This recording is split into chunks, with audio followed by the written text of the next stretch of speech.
Hyundai Creta இப்போது electric வேரியண்ட்லேயும் வந்துருச்சு. இது 2 பேட்ரி பேக்கில் வருது.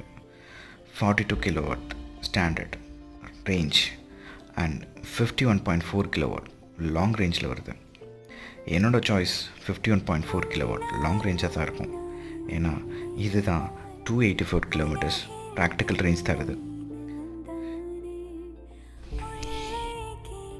உங்களுக்கு க்ரெட்டாவோட பிரேக்கிங் பிடிக்கும் அப்படின்னா ஈவியில் எப்போயுமே லோ ரோலிங் ரெசிஸ்டன்ட் டயர் தான் இருக்கும். ஸோ அதோட grip கொஞ்சம் கம்மியாக தான் இருக்கும். எஃபிஷியன்சிக்காக எப்பயுமே ஈவிஸில் வர டயர்ஸ் கொஞ்சம் லோ ரெசிஸ்டன்ட் அப்படி தான் இருக்கும்.